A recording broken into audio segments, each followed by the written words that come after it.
cek suara 1, 2, 3, dengarkan, hehehe.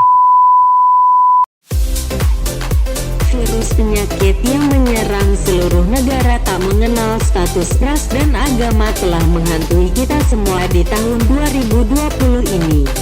Imbas dari pandemi tersebut tidak luput dari ibu kota Indonesia, Jakarta, hingga dikabarkan akan sekali lagi memberlakukan pembatasan sosial berskala besar. Tetapi benarkah virus hanya membuat kacau, atau bisa juga bikin kita menjadi happy? Mari kita lihat fakta berikut ini.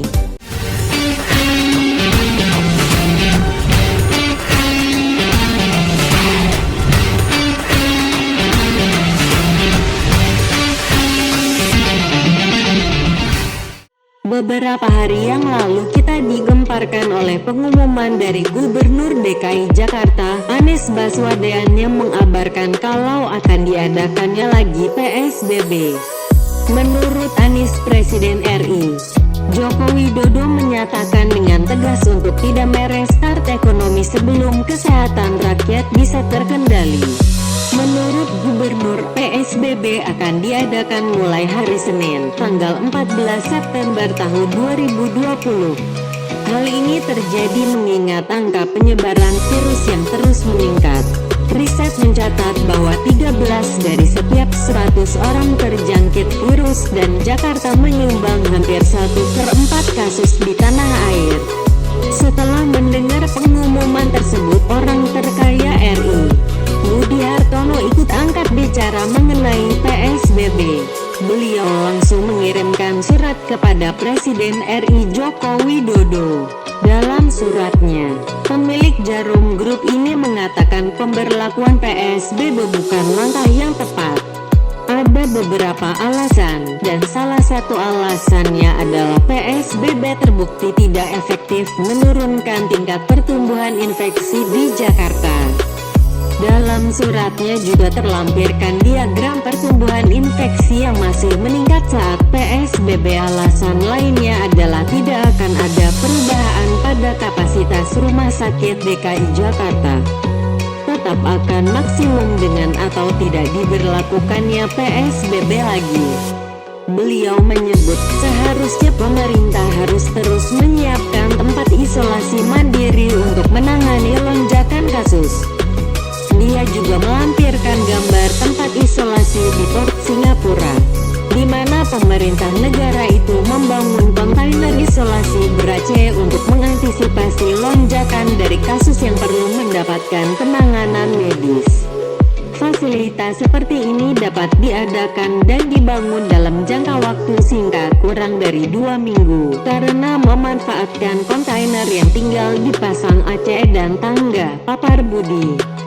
Situasi dinilai sudah darurat sebab rumah-rumah sakit rujukan penanganan virus di Jakarta semakin penuh dan laju kematian akibat virus-virus semakin cepat.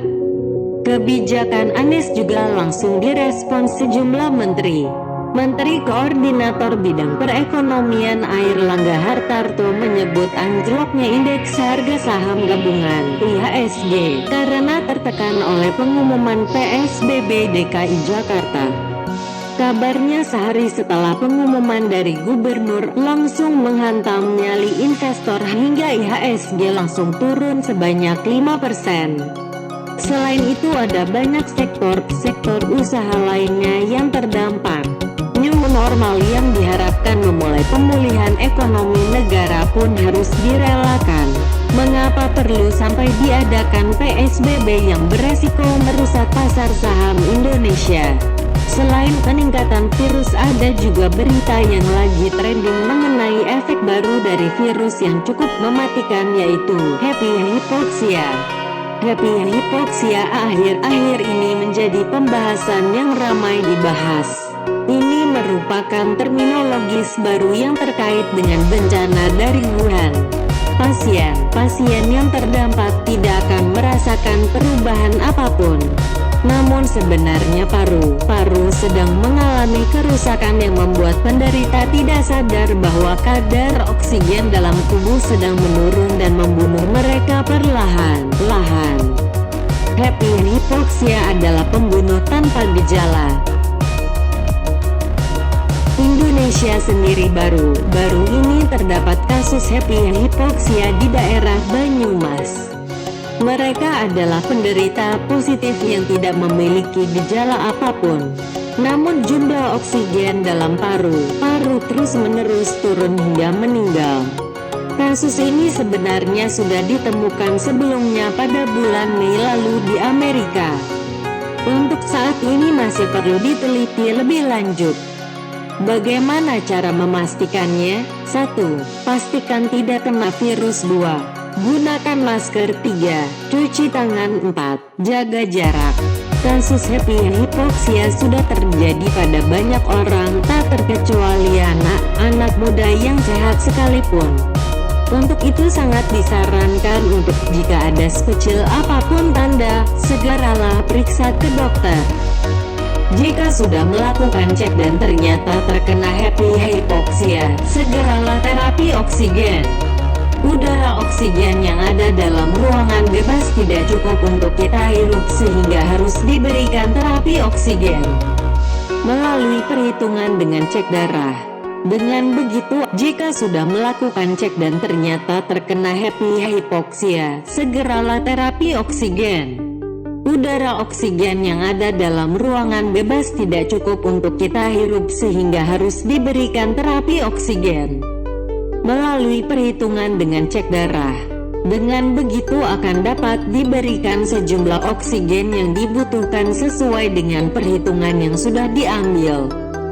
Bursa Efek melakukan pembekuan sementara setelah adanya PSBB total jilid 2. Sehari setelah pengumuman dari Gubernur Jakarta mengenai PSBB, nyali dari para investor langsung terhantam hingga IHSG langsung turun sebanyak 5%. Banyak saham yang dilepas.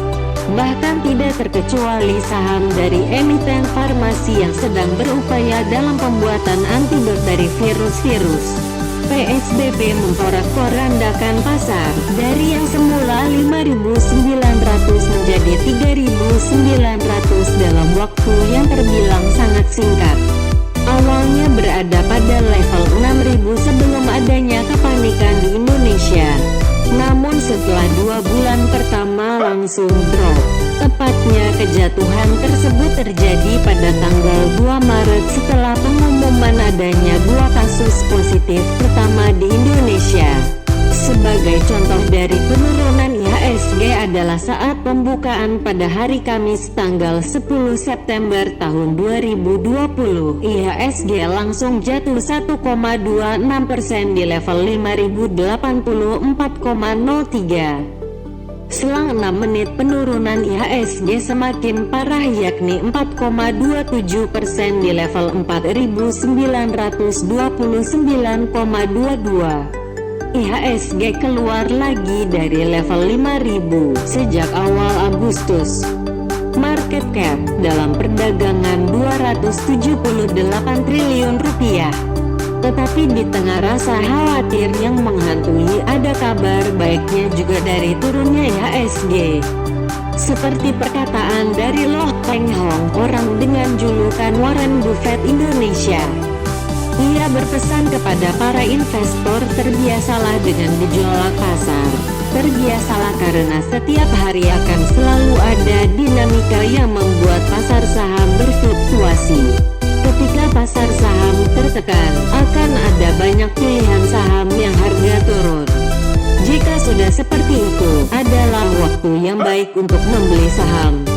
Karena harga market bergoyang dan berfluktuasi. Belilah ketika harganya turun dan jualah ketika harganya naik. Tetap tenang dan jangan panik jika sudah berinvestasi pada saham perusahaan dengan fundamental bagus. Investor tidak perlu khawatir dengan gejolak pasar, tetapi langkah berikutnya yang terbaik adalah tidur. Dengan tidur, bukan saja akan mendapatkan cuan yang besar, tetapi juga bisa meningkatkan imunitas sehingga bisa terhindar dari virus. Begitulah kata-kata dari beliau. Sekian dan terima kasih. Jangan lupa like, subscribe dan sebarkan video ini ke seluruh penjuru dunia. Dadah. Hehehehe.